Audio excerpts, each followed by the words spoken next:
Scorn, anger, disgust at the MAGA cult, these are such satisfying emotions that they can become like thought stoppers. They can keep us from really trying to understand what's going on with those people. We often say, even to this day, I don't get what they're doing. I don't understand. Why would they do this? We ask this rhetorical question. For years now, I've been getting beyond that rhetorical question and beyond the simple descriptions we have of what's really going on with them. So I want to touch on two of those today. One of them is that they are transactional. Trumpists are transactional, or Donald Trump is transactional. The other is that for people like that, the ends justify the means. Those two concepts, the idea of transactionalism and ends justifying means, they do us a disservice. They dumb us down. They keep us from really understanding what's going on with them. And in the process, they also satisfy the same thing that we get out of scorn, disgust, and anger, which is the sense that since these people are so bad, they're transactional. They think the ends justify the means. We must be good in comparison.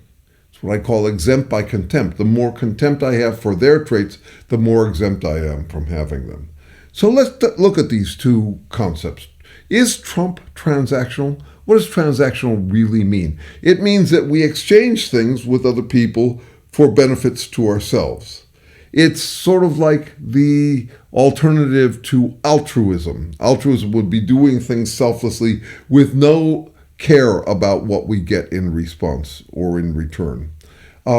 So that's how it's seen. So Trump is transactional. He's into paying fees for services, and he's into doing trades, and we're selfless, we're altruistic. Nonsense.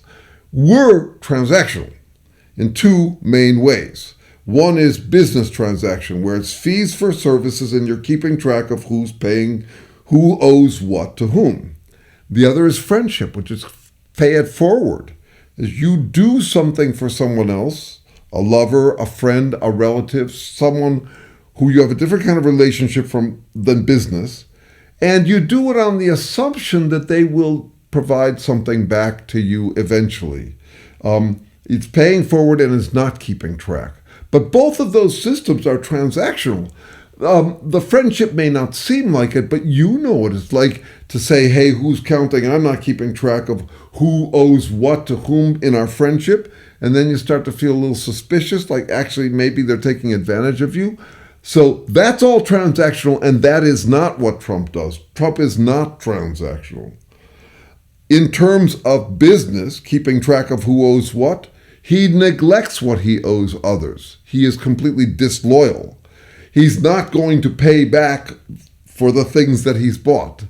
And the other is, in terms of pay forward, he'll sabotage anyone, he'll throw anybody under the bus, confident that he doesn't have to worry about any consequence to him, any retaliation from other people. So no, that's not transactional. We're transactional. He's not. He's doing something that's more like straight up exploitation. Okay, this other notion that with absolutists or tyrants or anything, the ends justify the means. The ends justify the means for all of us to some degree or another. We deal with trade-offs. Sometimes we will cut corners or do something that is of a lesser consequence for a greater consequence. We will serve a higher purpose sometimes by cutting corners or making sacrifices. We all do that. You'll sometimes hear a similar silliness, this idea that the lesser of two evils is still evil. No, it doesn't work like that. So if I cut corners on something, which is maybe costly, for some benefit that I think is worth more, it's a gamble I take, the ends justify the means, and it doesn't mean that what I've done is evil. Most of our decisions are decisions where there's some trade-off, no matter what we do. Are we going to call those trade-offs evil? No, we're not. We don't think of them that way. It's an unfortunate phrase, the lesser of two evils. And to conclude that it is therefore evil to do whichever is the lesser is ridiculous. And it has gotten us into some of this Trumpian trouble. Because there were people who said, well, if I'm voting between Hillary Clinton and Donald Trump, Hillary would be the lesser of two evils, therefore she's evil. Pathetic. Okay, so what is going on with Trump? Is he someone who says the ends justify the means, unlike us purists?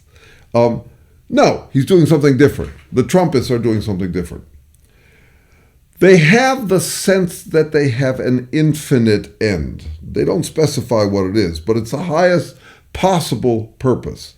They are serving some highest possible purpose, and therefore no deed is too dirty for a saint like them. They can become completely hypocritical about this. For example, they could say, I'm against pedophilia because I'm a Christian.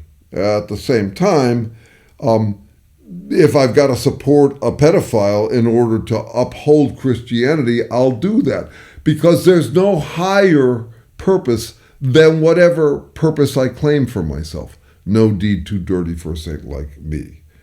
So means to ends, means justified by ends, we all do that. Would you jaywalk in order to save a life, as Saul Alinsky put the challenge to you? Yeah, of course you would. There are all sorts of trade-offs like that. We deal with those trade-offs in everyday life. That is not what's going on with the Trumpists.